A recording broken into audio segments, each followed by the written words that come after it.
Good morning, everyone. Shavua Tov. So we started on Purim, the start of Halachot Pesach. So we'll continue with Bezrat Hashem, and there's a lot in Halachot Pesach. Do the best we can. I actually found an old paper of mine that my Rosh Hashiva, Rabbi Meirfeld, gave us the key Shulchan Aruchs for Halachot Pesach. So we'll try to do what we can with Hashem. So Taf Chav Tet Seif Bet. We did Seif Aleph. I'll post the recording today. I didn't post it on Purim. And we're supposed to talk about the laws of Pesach already a month before.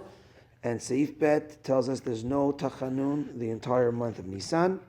There's no Tzidkatecha on Shabbat the entire month of Nissan. There's no eulogies. There should be no funerals as well.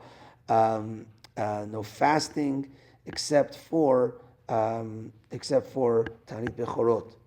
There's no tziduk. The Rama adds there's no tziduk hadin as well. When we do the hashkava during the shiva at the shloshim, we say the tziduk hadin. There's no tziduk hadin, just the hashkava. And says the Rama that ideally not even a personal fast for nachala of parents shouldn't even be done in Nissan. Could be that our minhag is different on that. If there's a question, we could discuss it. But he does say that ta'anit chalom, if a person has a really bad dream and to the point that he feels that he needs to fast in order to get rid of the chalom, he can do that because that's for his own feelings to get rid of it. That is allowed in the month of Nissan. Now, the month of Nissan, why is it that the entire month there's no tachanun? Maybe just it should be for Pesach. So the Mishnah Berurah explains that for the first 12 days of Nissan, that was the days that the Nesiim brought korbanot for the inauguration of the Mishkan. That's why, as the minhag is, we do here, and the Mishnah Berurah brings it down as well. The minhag is to read each day a different Nasi. Bayom Arishon, right? This Shevet brought this korban, etc. So those days when it was established, during those 12 days, it was Yamim Tovim, days of celebration. So the first 12 days of Nisan is Yamim Tovim. And then you have Erev Pesach, which is the 14th. So the 13th was kind of nothing doing. 14th was Erev Pesach. And then you have the entire Pesach. And then the couple last days of Nisan after Pesach. You have Isru Chag, the day after Pesach, which is also holy.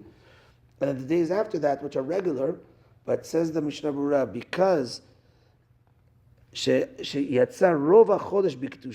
most of the month is already b'kedusha, osin kulo kadosh, we make the entire month kadosh, and therefore the entire month there's no tachanunim.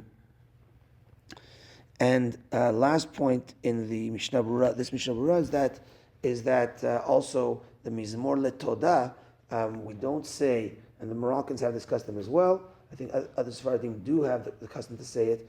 We don't say Mizmor LeTodah on Pesach because the Todah offering was with chametz loaves, and therefore when we say the Mizmor LeTodah, it's as if you're bringing that korban. So we don't say the Mizmor LeTodah in Psuket Zimra during Pesach.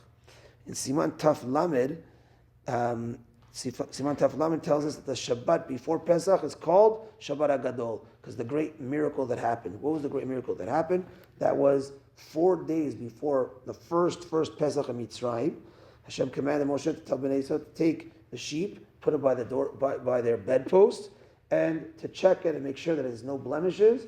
Keep it there for 4 days until the 14th, where they did the slaughtering, Korban Pesach, and they ate the first Korban Pesach that night in Mitzrayim. And that 10th of Nisan was on Shabbat. And the great miracle was that the Egyptians saw us taking sheep, and sheep was one of their gods. They believed in many gods, right? So sheep was one of their gods. They said, "What are you guys doing with our god?" I said, "Well, we're going to slaughter it soon." I said, "What? Slaughter it?" But they couldn't do anything about it. The Egyptians, we were the ones on top at the time, and they couldn't do anything about it. And it was a great miracle that they didn't do anything about it. And for that miracle, the Shabbat before Pesach is always called Shabbat HaGadol. And of course, we have the custom of saying a drasha of Shabbat HaGadol. Okay, that's that for today's halachot. Minchat tonight and all week long at 5:55. B'ezrat Hashem. Chamsa. Have a good day, everyone, and Shavua Tov.